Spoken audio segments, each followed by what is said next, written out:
तो आपका हार्दिक स्वागत है आपके अपने YouTube channel wifi maths by Dharmveer sir पर। जैसा कि आपको पता है कि लास्ट वीडियो में हमने एक्सरसाइज 8.1 को कंप्लीट कर लिया था। ठीक है, बहुत ही अच्छे से। अगर आपने वो पहले की वीडियो नहीं देखी है तो उसका लिंक आपको इस वीडियो के डिस्क्रिप्शन में मिल जाएगा, आप जाकर के जरूर देखें। ठीक है, आज हम शुरू करने जा रहे हैं एक्सरसाइज 8.2। और अक्सर बच्चों को इस एक्सरसाइज में बहुत से डाउट होते हैं, लेकिन वो डाउट आपके क्लियर हो जाएंगे क्योंकि सबसे पहले हम लेंगे उसका बेसिक इंट्रोडक्शन। ठीक है, एक एक चीज को गहराई से समझेंगे, चाहे वो 11th की हो चाहे 12th की हो। ठीक है, 11th में कुछ बेसिक आपका मिस हो जाता है, उसकी वजह से इस एक्सरसाइज में हमें दिक्कत आती है, इसलिए हम 11th का भी डिस्कस करेंगे इस वीडियो में और 12th का भी। ठीक है, तो सबसे पहले जो हमारा टॉपिक है आज का वो है टेंजेंट्स और नॉर्मल की बात करेंगे, मतलब एक टेंजेंट और नॉर्मल के बारे में बातें करेंगे हम। ठीक है, एक्सरसाइज 8.2 है, तो चलिए जान लेते हैं। देखिए, कोई भी आपको फंक्शन गिवन है y equals to f x, कोई एक फंक्शन गिवन है। अगर आप इसका ग्राफ ड्रॉ करते हैं तो मान लीजिए इस टाइप का ग्राफ आया आपके पास, ये आपकी y एक्सिस हो गई और ये क्या हो गई भाई x एक्सिस हो गई। ठीक है, और मान लीजिए इसका ग्राफ ये आया, ये इस फंक्शन का ग्राफ है। ठीक है, तो देखिए टेंजेंट क्या होती है, टेंजेंट को हिंदी में बोलते हैं स्पर्श रेखा। ठीक है, मतलब एक ऐसी लाइन जो कर्व को केवल एक पॉइंट पर टच करे। 10th क्लास में भी हमने पढ़ा था कि भाई टेंजेंट क्या होती है, जो कर्व को केवल एक पॉइंट पर टच करती है उसको हम क्या बोलते हैं, टेंजेंट बोलते हैं। ठीक है, तो इस कर्व की जो टेंजेंट है वो मैं शो कर देता हूं। यहाँ पर आप देख सकते हैं ये जो लाइन है हमारी, ये केवल इस कर्व को एक पॉइंट पर टच कर रही है, इस पॉइंट पर। ठीक है, तो इसको तो हम क्या बोलेंगे भाई, टेंजेंट बोलेंगे। क्या बोलेंगे, टेंजेंट, क्योंकि ये एक लाइन पर टच कर रही है। अब दूसरी बात आती है नॉर्मल की, तो देखिए नाम से पता लग रहा है नॉर्मल, एज ए नॉर्मल, या फिर आप कह सकते हैं एज ए परपेंडिकुलर। ठीक है ना, तो किसी भी कर्व पर जो टेंजेंट है, किसी भी कर्व पर जो टेंजेंट है, अगर उसके साथ कोई लाइन 90 डिग्री का एंगल बना रही है, या फिर आप कह सकते हैं कि उस पर परपेंडिकुलर है, उस पर नॉर्मली है। ठीक है, तो वो क्या होगी आपका, इसको हम क्या बोलेंगे, नॉर्मल बोलेंगे। यानी कि वो लाइन जो टेंजेंट के साथ कितने डिग्री का एंगल बनाती है, 90 डिग्री का एंगल बनाती है, तो उसको हम क्या बोलते हैं, नॉर्मल। तो दोनों ही बातें आपको क्लियर हो गई होगी कि टेंजेंट क्या होता है और नॉर्मल क्या होता है। जो कर्व को एक पॉइंट पर टच करके जाए उसको बोलेंगे टेंजेंट, और जो लाइन टेंजेंट के साथ 90 डिग्री का लाइन एंगल बनाती है उसको हम क्या बोलते हैं भाई, नॉर्मल बोलते हैं। ठीक है, अब यहाँ पर बात आती है इसके स्लोप के बारे में, तो फंक्शन आपको गिवन होगा। ठीक है, स्लोप ऑफ टेंजेंट आप कैसे निकालेंगे भाई, स्लोप ऑफ टेंजेंट।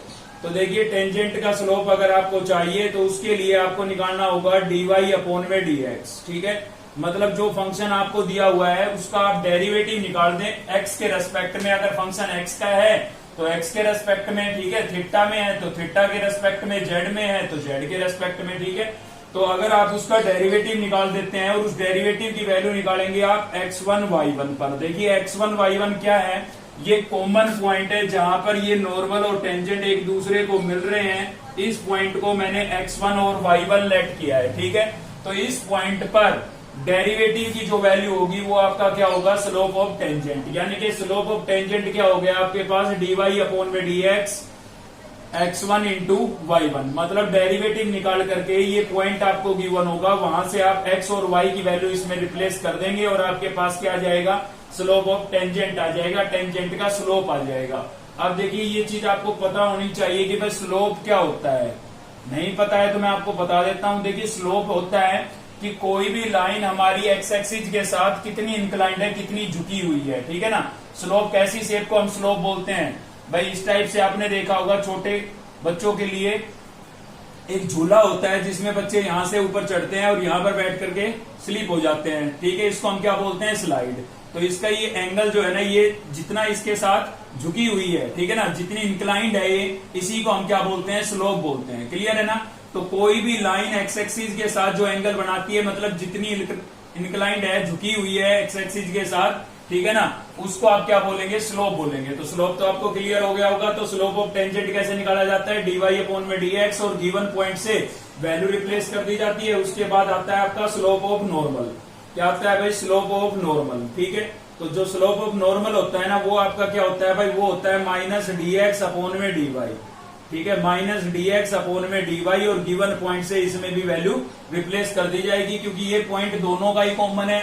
ये टेंजेंट पर भी है ये पॉइंट और नॉर्मल पर भी है। ठीक है, तो इसी पॉइंट से वैल्यू रखी जाती है। तो आप क्या करेंगे, कोई भी फंक्शन आपको गिवन है उसका एक्स के रेस्पेक्ट में डेरिवेटिव कर देंगे और गिवन पॉइंट से वैल्यू रख देंगे तो स्लोप ऑफ टेंजेंट आ जाएगा।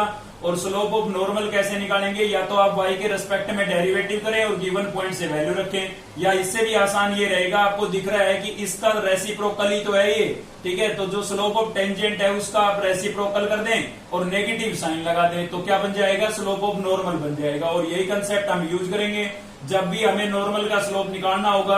हम किसका निकालेंगे, टेंजेंट का निकालेंगे, ठीक है भाई, किसका निकालेंगे, टेंजेंट का।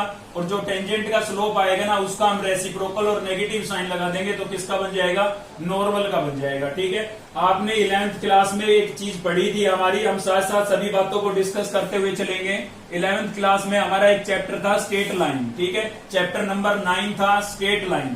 तो स्ट्रेट लाइन में हमने पढ़ा था भाई आपकी एक लाइन है वो दूसरी लाइन पर अगर परपेंडिकुलर है, ठीक है ना, ये एक लाइन ये है, एक लाइन ये, दोनों कैसी है, परपेंडिकुलर है, दोनों के बीच में 90 डिग्री का एंगल बन रहा है।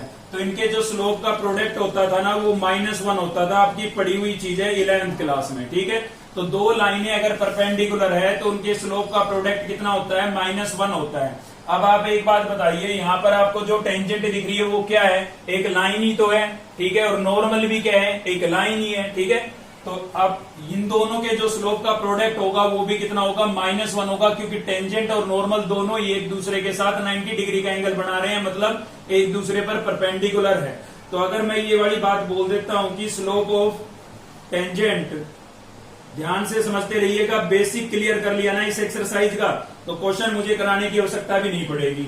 Slope of tangent into slope of normal, ठीक है भाई, स्लोप ऑफ नॉर्मल, इन दोनों का जो प्रोडक्ट होगा ना वो कितना होगा, -1 होगा। कहां से पता लगा हमें, ये कंसेप्ट था हमारा 11th क्लास का, इससे पता लगा भाई कि कोई भी दो लाइनें अगर परपेंडिकुलर है तो उनके स्लोप का प्रोडक्ट -1 होता है। तो टेंजेंट और नॉर्मल एक दूसरे पर परपेंडिकुलर ही तो है और ये दोनों लाइनें ही तो है।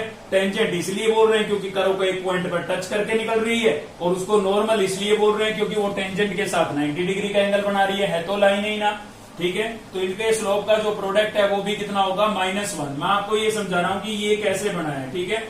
तो यहां से अगर मैं स्लोप ऑफ नॉर्मल निकालना चाहूं तो क्या होगा भाई, स्लोप ऑफ नॉर्मल अगर आप निकालना चाहें स्लोप ऑफ नॉर्मल तो क्या होगा हमारा, देखिए ये इसके साथ हो रहा था मल्टीप्लाई, ठीक है, तो उधर भेजेंगे इसको तो क्या हो जाएगा, डिवाइड हो जाएगा, यानी कि -1 अपॉन क्या हो जाएगा भाई, slope of normal, sorry slope of tangent, ठीक है। तो स्लोप ऑफ टेंजेंट जो है उसमें और स्लोप ऑफ नॉर्मल में क्या रिलेशन हुआ, स्लोप ऑफ नॉर्मल जो है वो इक्वल होगा -1 अपॉन स्लोप ऑफ टेंजेंट के। तो ये चीज यहीं से बनी है, ठीक है। कैसे बनी भाई, स्लोप ऑफ टेंजेंट क्या है आपका, dy अपॉन dx, तो यहाँ पर आप dy अपॉन dx लिखेंगे, 1 के अपॉन में उसका क्या करेंगे, रेसिप्रोकल, तो यही तो बन जाएगा। तो आपको केवल एक फॉर्मूला याद करने की जरूरत है, एक बात याद करने की जरूरत है कि स्लोप ऑफ टेंजेंट क्या होता है, dy अपॉन dx होता है, ठीक है। तो स्लोप ऑफ नॉर्मल क्या होगा, उसका रेसिप्रोकल। इसका यूज करके कभी नहीं निकालेंगे हम क्या करेंगे, जब भी नॉर्मल का स्लोप हमें निकालने की आवश्यकता पड़ेगी हम पहले टेंजेंट का ही निकालेंगे और उसका क्या करेंगे, रेसिप्रोकल कर देंगे और नेगेटिव साइन लगा देंगे, ठीक है ना। क्योंकि हमें यहां से ये बात पता लग गई है कि जो स्लोप ऑफ नॉर्मल होता है वो रेसिप्रोकल होता है किसका, स्लोप ऑफ टेंजेंट का, और साथ ही माइनस साइन यानी कि एडिटिव इनवर्स होता है, ठीक है। तो ये नोट कर ले आप। इसके बाद आगे बढ़ते हैं, अगला टॉपिक होगा हमारा इक्वेशन के बारे में बात करेंगे, यानी कि इक्वेशन ऑफ टेंजेंट और इक्वेशन ऑफ नॉर्मल, ठीक है, पूरा बेसिक कवर करेंगे इस एक्सरसाइज का। तो इक्वेशन ऑफ टेंजेंट और इक्वेशन ऑफ नॉर्मल की बात करेंगे अब हम। तो इक्वेशन ऑफ टेंजेंट क्या होगी भाई हमारी, देखिए इससे पहले कि आगे बढ़े मैं आपको एक बात याद करा देता हूं कि आपने 11th क्लास में पढ़ा था y minus y1 equals to m into x minus x1, ठीक है भाई।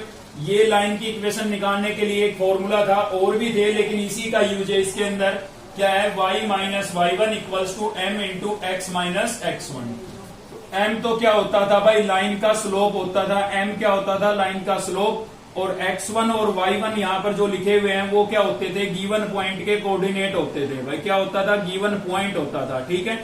याद आ रहा होगा आपको, पढ़ा हुआ रिजल्ट है, थोड़ा देखा देखा लग रहा होगा। y minus y1 equals to m into x minus x1, ठीक है। तो इसी से हमारे टेंजेंट की और नॉर्मल की इक्वेशन बनेगी। तो देखिए बनाते हैं equation of tangent, equation of tangent.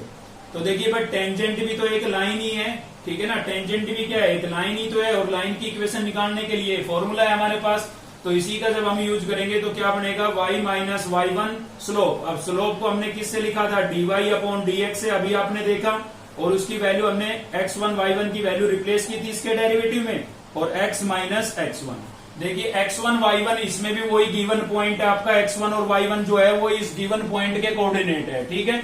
और जो यहाँ पर m था, m क्या था, स्लोप ऑफ लाइन था, तो वो हमें चाहिए टेंजेंट की इक्वेशन, तो हमने स्लोप ऑफ टेंजेंट लिख दिया है, ठीक है। बाकी चीजें सेम है, x1 y1 गिवन पॉइंट के कोऑर्डिनेट है, और ये क्या है आपका स्लोप ऑफ टेंजेंट। तो यहाँ पर m स्लोप ऑफ लाइन था, यहाँ टेंजेंट की बात हो रही है, तो ये क्या है, स्लोप ऑफ टेंजेंट है, फॉर्मूला बन चुका है, ठीक है ना।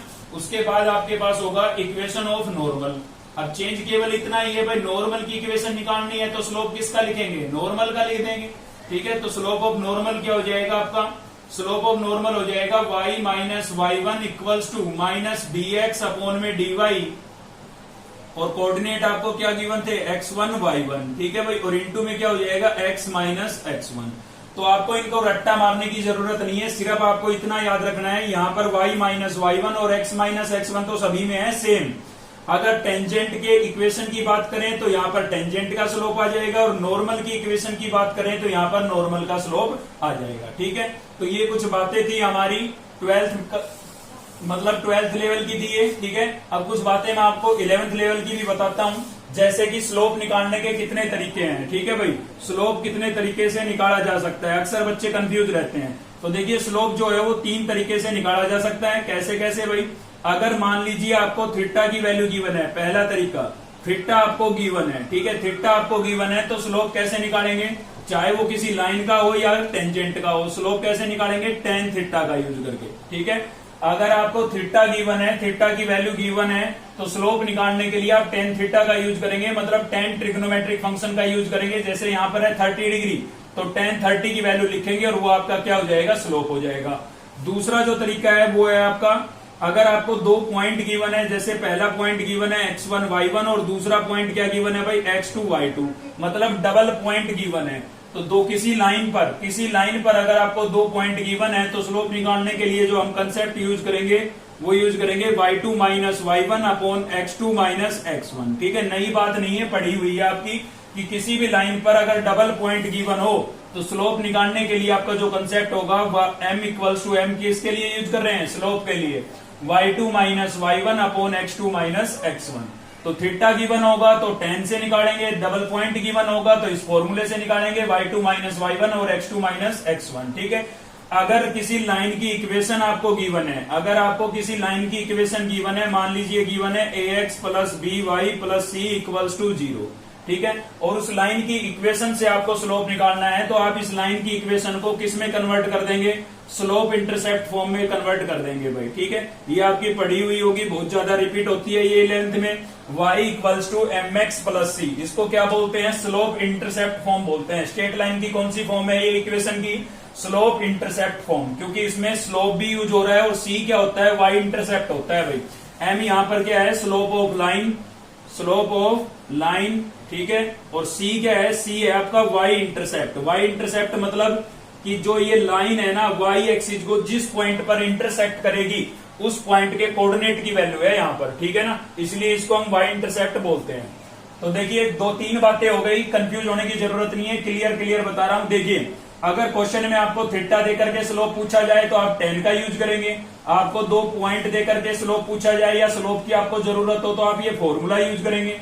अगर आपको किसी लाइन की इक्वेशन से स्लोप निकालना हो तो आप उसको y equals to mx plus c में कन्वर्ट कर देंगे, ठीक है। तो इससे आपके पास क्या आ जाएगा, स्लोप। तो स्लोप में अब आपको कोई डाउट नहीं बचना चाहिए, ठीक है। इसके अलावा 2 बातें और भी बचती है हमारी, जिसमें से एक तो हम पहले भी डिस्कस कर चुके हैं, अभी एक बार फिर से रिवाइज करा देता हूं उस बात को। वो ये है कि कोई भी 2 लाइन अगर आपकी पैरेलल है, ठीक है भाई, कोई भी 2 लाइन अगर पैरेलल है, एक का स्लोप है मान लीजिए m1 और दूसरी का स्लोप है m2, ठीक है, पैरेलल की बात कर रहे हैं हम भाई। तो कोई भी 2 लाइन अगर पैरेलल है ना, तो उनका जो स्लोप होता है वो क्या होता है, इक्वल होता है। मतलब पहली लाइन का स्लोप और दूसरी लाइन का स्लोप दोनों क्या होंगे, इक्वल होंगे, अगर लाइन एक ऐसी है तो पैरेलल है तो। ये सारी बातें हम एक्सरसाइज में यूज करेंगे, फालतू की कोई बात नहीं बता रहा हूँ, जितना यूज है उतना ही बता रहा हूँ, ठीक है। तो इनको याद रखें, अगर ये सभी बातें आपको याद रहती है तो एक्सरसाइज में बिल्कुल भी दम नहीं है और 1% भी कंफ्यूज नहीं होंगे आप। तो पैरेलल अगर कोई भी दो लाइनें पैरेलल है तो उनका स्लोप क्या होगा, इक्वल। और कोई भी दो लाइनें अगर परपेंडिकुलर है तो उनके स्लोप का जो प्रोडक्ट होता है ना वो क्या होता है, -1 होता है, ठीक है भाई। उनके स्लोप का प्रोडक्ट क्या होता है, -1। तो या तो ये वाली बात याद रखें या यहाँ पर ये याद रखें कि एक जो दूसरे का होता है ना वो रेसिप्रोकल होता है, ये वाली बात याद रख ले, ठीक है। इससे सीधा रिजल्ट मिल जाएगा। तो दो लाइनें अगर परपेंडिकुलर है तो उनके स्लोप का प्रोडक्ट -1 होता है, या फिर आप कह सकते हो कि एक स्लोप दूसरे का रेसिप्रोकल और एडिटिव इनवर्स होता है। एडिटिव इनवर्स मतलब नेगेटिव साइन, ठीक है ना। तो एक स्लोप जो होता है वो दूसरे का क्या होता है, रेसिप्रोकल होता है और नेगेटिव साइन लगा देते हैं। मान लीजिए मैं आपको एक एग्जांपल देता हूं भाई, ये दो लाइनें हैं, ठीक है। इसका स्लोप है 2 और मैं आपसे पूछता हूं कि ये नीचे जो लाइन दिख रही है ना इसका स्लोप बताएं। तो मैंने देखा भाई ये परपेंडिकुलर लाइन है, इसका स्लोप अगर 2 है तो इसका स्लोप क्या होगा, इसका रेसिप्रोकल, तो 2 का रेसिप्रोकल क्या हो जाएगा, 1/2। और एडिटिव इनवर्स मतलब नेगेटिव साइन लगा दें तो ये जो स्लोप होगा ना ये इस वाली लाइन का हो जाएगा। क्लियर है। तो इस बात को याद रखेंगे तो ज्यादा फायदा रहेगा, क्योंकि सीधा हमें दूसरी लाइन का स्लोप मिल जाएगा, वरना हमें प्रोडक्ट करा के तब निकालना पड़ेगा, ठीक है भाई। इसके अलावा केवल 2 बातें और बचती है, उसके बाद चलेंगे हम अपनी एक्सरसाइज पर। तो वो क्या है, देखिए जो टेंजेंट की यहाँ पर बात हो रही थी, अगर ये टेंजेंट हमारी एक्स एक्सिस के पैरेलल है, ठीक है। टेंजेंट जो है वो किसके पैरेलल है भाई, एक्स एक्सिस के। टेंजेंट जो है वो पैरेलल है किसके, पैरेलल टू एक्स एक्सिस। अगर आपकी जो टेंजेंट है वो एक्स एक्सिस के पैरेलल है तो स्लोप ऑफ टेंजेंट क्या होगा, 0 होगा, ठीक है। यानी कि dy/dx x1 y1 ये गिवन पॉइंट के कोऑर्डिनेट है, इसकी वैल्यू क्या होगी, 0, ठीक है। याद रखें आप, टेंजेंट जो है अगर वो एक्स एक्सिस के पैरेलल है तो स्लोप ऑफ टेंजेंट क्या होगा, 0 होगा। रीजन बता देता हूं, क्योंकि भाई अगर आपकी जो टेंजेंट है या लाइन भी कह सकते हैं आप, टेंजेंट भी तो एक लाइन ही है, तो वो एक्स एक्सिस के पैरेलल हो गई तो इन दोनों के बीच में जो एंगल बनेगा, थीटा जो बनेगा वो आपका क्या होगा, 0 डिग्री। और आपको पता है स्लोप निकालने के लिए जब एंगल गिवन हो, थीटा गिवन हो तो हम tan का यूज करते हैं। तो tan 0 की वैल्यू क्या होती है, 0 होती है, ठीक है ना।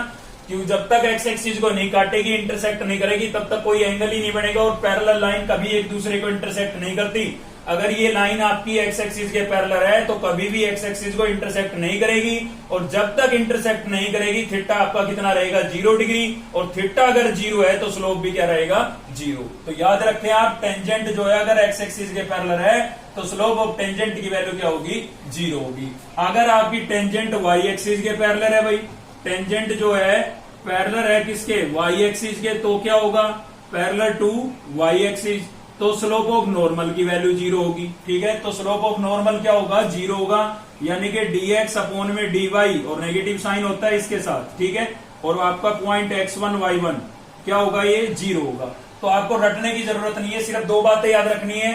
अगर पैरेलल है एक्स एक्सिस के तो स्लोप ऑफ टेंजेंट 0 होगा, और पैरेलल है वाई एक्सिस के तो स्लोप ऑफ नॉर्मल 0 होगा, ठीक है। A to Z बात मैंने आपको इस एक्सरसाइज की बता दी है। अगर आपको सारी बातें समझ में आई तो एक्सरसाइज में कोई दिक्कत आनी नहीं है, ठीक है। चलिए शुरू करते हैं एक्सरसाइज। तो एक्सरसाइज शुरू कर रहे हैं भाई। क्वेश्चन नंबर फर्स्ट है हमारा, क्या बोल रहा है, find the slope of the tangent and normal. आपको टेंजेंट और नॉर्मल दोनों के क्या निकालने हैं, स्लोप निकालने हैं टू द फॉलोइंग कर्व्स, ठीक है। तो कर्व आपको गिवन है, इसके और भी पार्ट है, 3 पार्ट हम देखेंगे, 2 ऑलरेडी लिखे हैं, 3rd पार्ट अभी देखेंगे, पहले इनको कर लेते हैं, ठीक है। तो फर्स्ट पार्ट हम देखने जा रहे हैं, सोल्यूशन। फर्स्ट पार्ट है जो आपका, वो क्या गिवन है, आपको गिवन है y = 3x² - 4x at x = 2, ठीक है। तो कई बार क्या होगा, पूरा पॉइंट देगा, पूरा पॉइंट का मतलब जैसे ये पॉइंट है तो इस पॉइंट पर x कोऑर्डिनेट और y कोऑर्डिनेट दोनों की वैल्यू देगा, कई बार खाली x की वैल्यू देगा, ठीक है। तो जिसकी जरूरत होगी ना वही देगा ये। इसमें केवल x की वैल्यू की जरूरत है, y की जरूरत नहीं है। क्यों जरूरत नहीं है वो अभी आपको पता लगेगा, देखना। तो चलिए सॉल्यूशन शुरू कर रहे हैं। क्या लिखेंगे, द गिवन कर्व, पूरा स्टेटमेंट लिखते हुए अगर फुल मार्क्स चाहिए तो, ठीक है ना। द गिवन कर्व इज, क्या दी हुई है हमें कर्व भाई, हमें गिवन है y = 3x² - 4x, और साथ ही आपको गिवन है एट x = 2। तो आपको निकालना है, सबसे पहला काम है आपका स्लोप ऑफ टेंजेंट। चाहे नॉर्मल का भी पूछता तो भी हम किसका निकालते हैं, टेंजेंट का। लेकिन यहाँ तो टेंजेंट और नॉर्मल दोनों का पूछा है, तो टेंजेंट का तो निकालना ही निकालना है, ठीक है ना। तो differentiation with respect to x, भाई अगर मैं एक्स के रेस्पेक्ट में इसका डेरिवेटिव कर देता हूं तो मेरे पास dy अपॉन dx आ जाएगा, और पॉइंट से वैल्यू रख दूंगा तो स्लोप ऑफ टेंजेंट आ जाएगा, ठीक है ना। तो y जो है उसका डेरिवेटिव क्या हो जाएगा भाई, dy अपॉन में dx इक्वल्स टू, यहाँ पर 3 आपका कांस्टेंट है, एज इट इज रहेगा, और एक्स स्क्वायर का डेरिवेटिव क्या होगा 2x, ठीक है। 7th चैप्टर आप पढ़ चुके हैं तो आपको इतना तो याद होना चाहिए, एक्स स्क्वायर का डेरिवेटिव क्या होता था, 2x होता था। 4 आपका कांस्टेंट है, एज इट इज रहेगा, x का x के रेस्पेक्ट में कितना होगा 1। तो अब आप यहाँ पर देख सकते हैं 3 2 जा 6, और साथ में क्या है x, 4 को 1 से मल्टीप्लाई करेंगे 4। अब आप मुझे बताओ कि इसकी वैल्यू निकालने के लिए क्या आपको y की वैल्यू की जरूरत है, क्या इसमें y आपको दिख रहा है, नहीं दिख रहा ना, इसीलिए इसने y की वैल्यू गिवन नहीं दी हमें। अगर इसमें y बचता तो y की वैल्यू भी आपको गिवन होती, ठीक है। तो इसमें खाली x की वैल्यू की जरूरत थी, इसलिए आपको x की वैल्यू गिवन है, ठीक है भाई। तो अब आप क्या करेंगे, x को रिप्लेस कर देंगे किससे, x की जो वैल्यू आपको गिवन है, कितनी गिवन है 2। यहाँ पर फिक्स में आप लिख के दिखाएंगे dy अपॉन में dx x इक्वल्स टू 2। इसका मतलब ये है कि आप x को 2 से रिप्लेस कर रहे हैं, ठीक है। तो जहां भी आपको x दिखाई दे रहा है वहां पर आप 2 रिप्लेस कर देंगे, कर दिया है हमने। 2 6 जा कितना हो गया भाई 12, और माइनस में 4 कितना बचेगा 8 बचेगा, ठीक है। तो स्लोप ऑफ टेंजेंट तो जो है हमारे पास क्या आ गया है, slope of tangent. Slope of tangent क्या आ गया है भाई, स्लोप ऑफ टेंजेंट आ गया आपके पास 8, ठीक है ना। तो स्लोप ऑफ नॉर्मल के लिए क्या हमें दोबारा डेरिवेटिव करना पड़ेगा, बिल्कुल नहीं करना पड़ेगा। मैंने आपको बता दिया था कि आपको अगर स्लोप ऑफ टेंजेंट मिल जाता है तो स्लोप ऑफ नॉर्मल तो हम 1 सेकंड में निकाल देंगे, क्योंकि टेंजेंट और नॉर्मल एक दूसरे के क्या होते हैं, परपेंडिकुलर होते हैं। परपेंडिकुलर होते हैं तो टेंजेंट के स्लोप का आप रेसिप्रोकल करें और नेगेटिव साइन लगा दें, ये आ गया नॉर्मल का स्लोप। तो याद रखें ये चीज बहुत ज्यादा यूज होने वाली है भाई आगे आगे, ठीक है ना। तो टेंजेंट का जो स्लोप आया है आपके पास, उसका अगर रेसिप्रोकल और नेगेटिव साइन लगा देते हैं तो किसका बन जाएगा, नॉर्मल का। मतलब दोबारा से आपको y के रेस्पेक्ट में डेरिवेटिव वगैरह करके दिखाने की आवश्यकता नहीं है। मैं आपको सीधी बात बता रहा हूं, चाहे आपको नॉर्मल का बताना हो चाहे टेंजेंट का बताना हो, आप हमेशा पहले किसका निकालेंगे, टेंजेंट का निकालेंगे, ठीक है। पहले टेंजेंट का निकालें, अगर नॉर्मल का पूछा है तो रेसिप्रोकल और नेगेटिव साइन लगा दें, टेंजेंट का पूछा है तो यही पर छूट जाता है, ठीक है ना। समझ में आया आपको ये फर्स्ट पार्ट। चलिए देखते हैं इसका पार्ट थर्ड। तो थर्ड पार्ट में क्या है हमारे पास भाई, गिवन कर्व है, द गिवन कर्व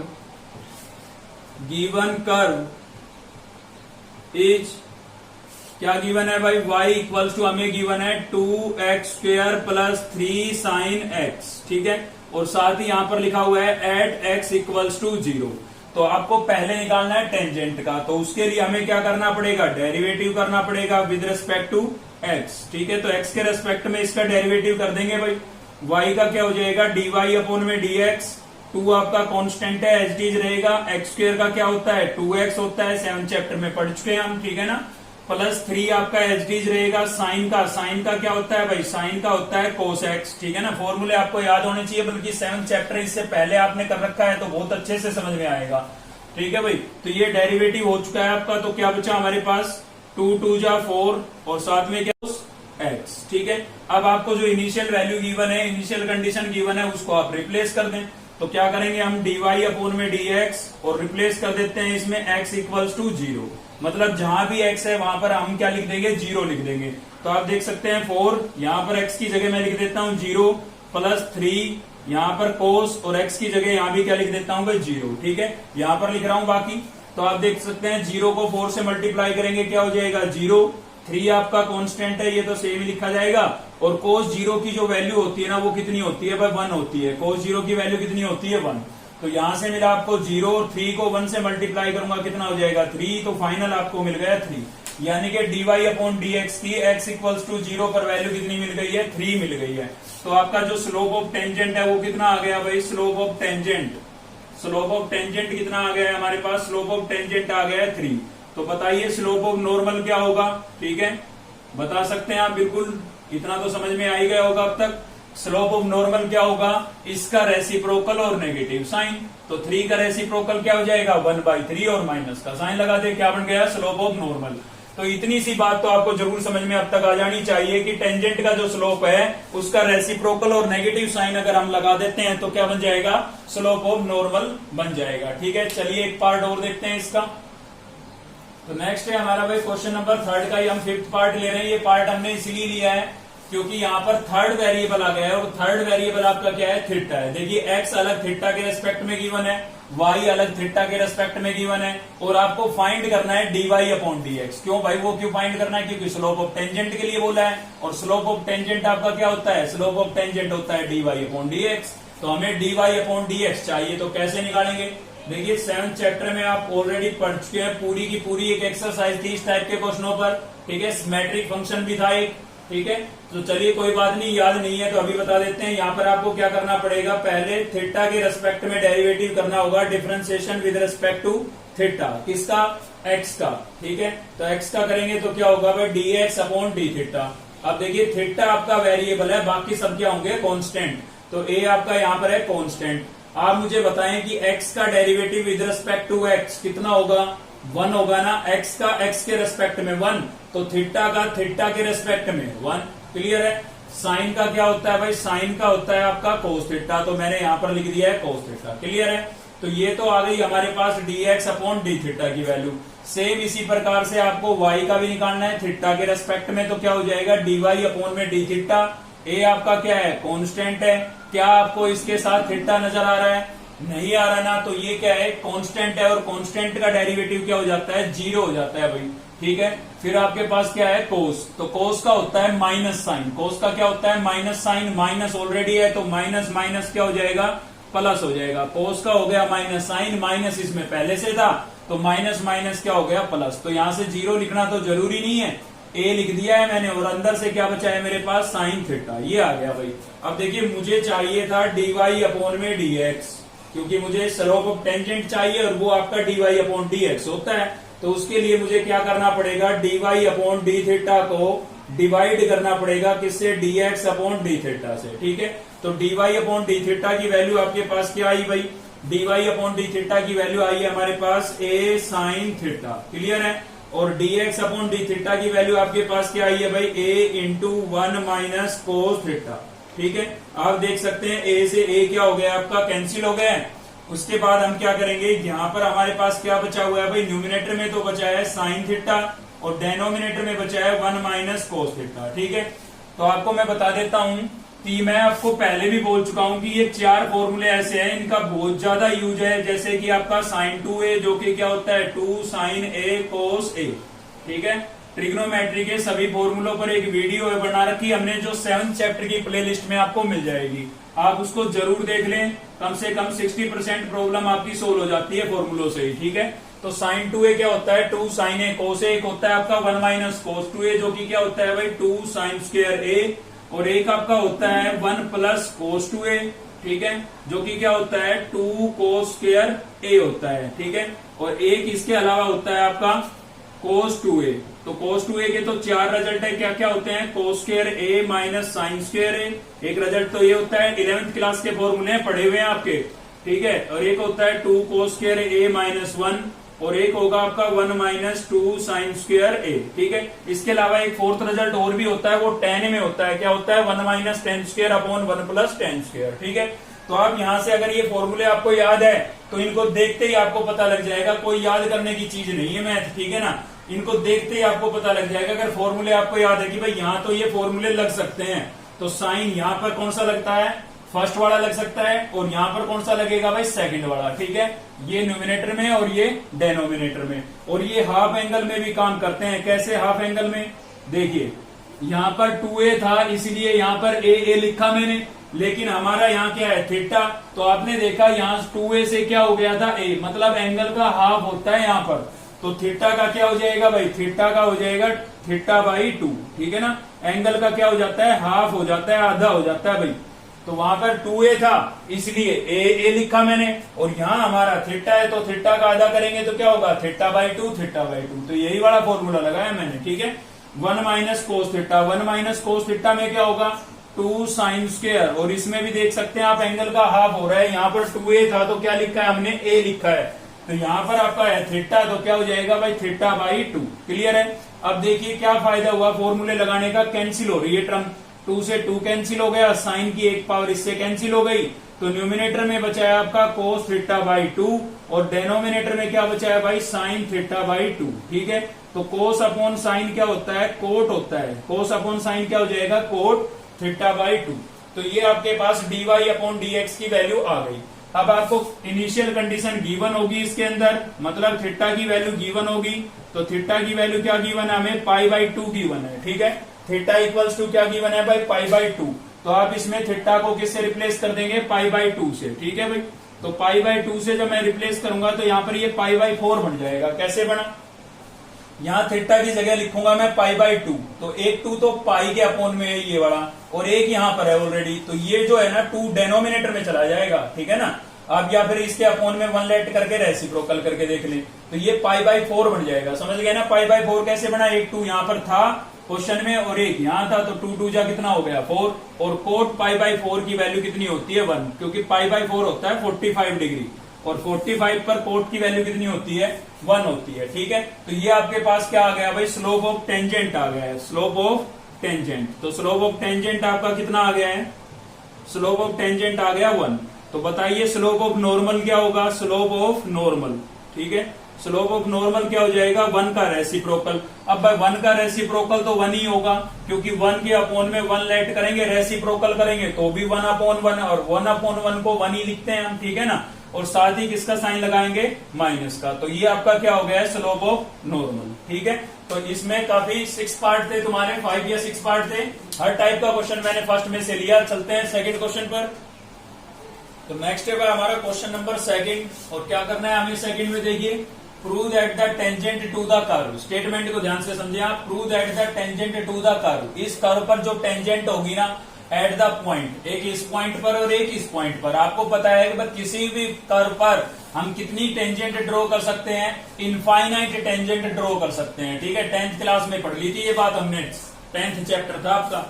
ठीक है, तो किसी भी कर्व पर हम इनफाइनाइट टेंजेंट ड्रॉ कर सकते हैं। ये बात कर रहा है केवल 2 टेंजेंट की, एक टेंजेंट इस पॉइंट पर है तो दूसरी टेंजेंट इस पॉइंट पर है। मतलब एक इस पॉइंट से पास हो रही है तो दूसरी इस पॉइंट से पास हो रही है। तो आपको क्या प्रूव करना है, आर एट राइट एंगल्स, मतलब वो एक दूसरे के साथ 90 डिग्री का एंगल बना रही है, राइट एंगल्ड है, मतलब एक दूसरे पर परपेंडिकुलर है। ये आपको प्रूव करना है। क्लियर है, तो देखिए कंसेप्ट समझने की कोशिश करिए। हम कैसे प्रूव करेंगे भाई, हम क्या करेंगे, सबसे पहले इस पॉइंट पर जो टेंजेंट है उसका क्या निकाल लेंगे, स्लोप। ठीक है, फिर हम क्या करेंगे, इस पॉइंट पर जो टेंजेंट है उसका स्लोप निकाल लेंगे।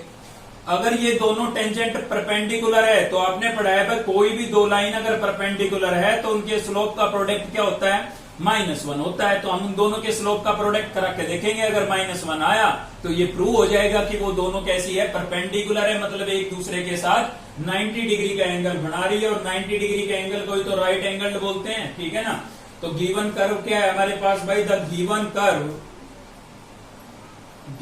कर्व इज, दिमाग में क्वेश्चन सोल्व हो जाना चाहिए। अगर थोड़ा सा बेसिक क्लियर है ना आपका तो माइंड में क्वेश्चन को सोल्व कर देंगे आप। तो y इक्वल्स टू क्या है हमारे पास, x² - 5x और +6, ये है भाई। तो चलिए सबसे पहले तो हमें इसका करना पड़ेगा डेरिवेटिव, क्योंकि हमें चाहिए स्लोप ऑफ टेंजेंट। ठीक है, तो स्लोप ऑफ टेंजेंट के लिए आपको क्या निकालना पड़ेगा, dy अपॉन dx। डेरिवेटिव तो करना ही पड़ेगा। ठीक है ना, तो डेरिवेटिव कर लेते हैं विद रिस्पेक्ट टू x। तो क्या हो जाएगा भाई, dy अपॉन में dx। यहाँ पर आपका x² है और x² का तो याद ही हो जाता है बच्चों को, क्या होता है भाई x² का 2x। यहाँ पर आपका 5 जो है वो कांस्टेंट है और x का कितना हो जाएगा 1। ठीक है, इस x का कितना हो गया 1, और 6 के साथ x नहीं है तो इसका क्या होगा 0। देखिए अक्सर बच्चों को कंफ्यूजन होता है कि 5 कांस्टेंट था, इसका 0 क्यों नहीं हुआ, क्योंकि भाई इसके साथ वेरिएबल है। ठीक है, और वेरिएबल है तो इसका तो डेरिवेटिव होगा नहीं, ये तो बाहर चला जाएगा। तो किसका होगा, x का होगा, और x का हो चुका है 1। ठीक है ना, लेकिन इसके साथ x की टर्म नहीं थी तो ये आपका कांस्टेंट था और इसका क्या हो गया 0। ठीक है, तो यहां से फाइनल आपको क्या मिला, ये तो हो गया आपका 2x। 5 को 1 से मल्टीप्लाई करूंगा क्या हो जाएगा 5। तो ये आपके पास dy अपॉन dx की वैल्यू आ गई। ठीक है, अब 1 बाई 1 निकालते हैं एक एक पॉइंट पर। तो पहले इस पॉइंट को ले रहे हैं हम। तो इस पॉइंट में आप पहले इसमें देखिए, क्या इसमें आपको y नजर आ रहा है, नहीं आ रहा ना। तो जब y है ही नहीं तो y की वैल्यू रखेंगे कहाँ, तो मतलब आपको ये 0 तो रखने की जरूरत नहीं है, क्योंकि y है ही नहीं। तो खाली क्या रखेंगे आप, 2 रखेंगे। ठीक है ना, किसी भी पॉइंट में जो फर्स्ट कोऑर्डिनेट होता है वो किसका होता है, x का होता है। ठीक है भाई, तो आप पहले यहां पर पुट कर दें x इक्वल्स टू 2। क्योंकि y तो इसमें है नहीं, तो y की वैल्यू रिप्लेस कहां करेंगे, ठीक है भाई। तो इस पॉइंट पर जो टेंजेंट है उसका स्लोप निकाल रहा हूं मैं, उसको m1 से लिख लेता हूं, ठीक है। तो m1 क्या होगा मेरा, dy अपॉन में dx, मतलब जो डेरिवेटिव आया है उसमें x को किससे रिप्लेस करना पड़ेगा मेरे को, 2 से। तो मेरे पास m1 यानी कि इस पॉइंट पहली टेंजेंट का स्लोप आ जाएगा, ठीक है, जो इस पॉइंट से पास हो रही है। तो इस डेरिवेटिव में आप x को 2 से रिप्लेस कर दें, ठीक है। एक नई चीज मैंने बस ये इक्वल टू m1 लिख दिया, इतना तो हम करते ही आ रहे थे, ठीक है। m1 इसलिए लिख दिया क्योंकि डबल है यहाँ पर, ताकि हमें याद रहे कि पहली का स्लोप m1 है और दूसरी का m2 है, बस और कोई बात नहीं है। तो 2 2 जा कितना हो गया भाई 4, और 4 माइनस 5 कितना बचेगा, -1। मतलब इस पॉइंट से पास होने वाली टेंजेंट का स्लोप आपके पास कितना है, -1 है। अब की बार हम सेकंड पॉइंट का निकालेंगे, तो सेकंड पॉइंट पर निकालने के लिए डेरिवेटिव दोबारा करने की जरूरत नहीं है आपको, ठीक है ना। डेरिवेटिव आपके पास आ चुका है, dy अपॉन dx की वैल्यू ये आ चुकी है आपके पास, बस इसमें पॉइंट रिप्लेस करते हैं, स्लोप आता चला जाएगा, ठीक है। तो अब यहां से रिप्लेस कर देते हैं, तो इसमें y है नहीं, y की वैल्यू रखेंगे नहीं, तो खाली किसकी रखेंगे, x की, और x की वैल्यू कितनी है आपके पास, 3 है। तो पुट कर देते हैं x इक्वल्स टू 3, और इस स्लोप को मैं किससे लिख देता हूं, m2 से लिख देता हूं। तो क्या होगा भाई, dy अपॉन में dx, और x को किससे रिप्लेस करूंगा अब की बार, 3 से, ठीक है। तो क्या होगा, यहां पर x को आप 3 से रिप्लेस कर लें, तो ये हो जाएगा 2 इंटू 3 माइनस 5। तो 2 3 जा कितना हो गया भाई 6, माइनस 5 कितना बचा, 1। तो इस पॉइंट से जो आपकी टेंजेंट पास हो रही है उसका स्लोप कितना है आपके पास, प्लस का 1, और इस पॉइंट से जो टेंजेंट पास हो रही है उसका स्लोप कितना है, -1। अब हमें चेक करना है कि ये परपेंडिकुलर है या नहीं, इसलिए इन दोनों के स्लोप का प्रोडक्ट करा रहे हैं, ठीक है। पहली का स्लोप m1 से लेट किया था, दूसरी का m2 से है, दोनों का प्रोडक्ट कराएंगे। तो m1 की वैल्यू कितनी है भाई, -1, और m2 की कितनी है, प्लस का 1, ठीक है। m1 की यहाँ पर ये वैल्यू -1, और m2 की कितनी है, प्लस का 1। दोनों को मल्टीप्लाई करूंगा कितना आएगा, -1। तो आपने देखा कि m1 और m2 जो है इनका प्रोडक्ट आपके पास कितना आया, -1 आया। इसका मतलब ये हुआ कि इस पॉइंट से जो टेंजेंट पास हो रही है और इस पॉइंट से जो टेंजेंट पास हो रही है वो एक दूसरे पर कैसी है, परपेंडिकुलर है, ठीक है। तो यही हमें क्या करना था भाई, प्रूव करना था, ठीक है। तो दोस्तों आज की वीडियो में केवल इतना ही था। बेसिक पढ़ाया है उसको आप 1-2 बार रिवाइज कर लें, वीडियो को कम से कम 2 बार देखें ताकि बेसिक आपको क्लियर हो जाए, ठीक है। 2 क्वेश्चन तो थोड़ा बेसिक जो हमने पढ़ाया है उसको कंसेप्ट को क्लियर करने के लिए ले लिए थे हमने। बाकी नेक्स्ट वीडियो से शुरू करेंगे हम इस एक्सरसाइज को अच्छे से, मतलब क्वेश्चन नंबर 3 से फर्स्ट और सेकंड हो चुका है हमारा यहाँ पर। तो वीडियो अगर आपको अच्छी लगी तो लाइक करें, चैनल को सब्सक्राइब कर लें अब तक नहीं किया है तो, और बेल आइकन को दबा लें ताकि नेक्स्ट वीडियो का नोटिफिकेशन आपको मिलता रहे। थैंक यू, मिलते हैं नेक्स्ट वीडियो में।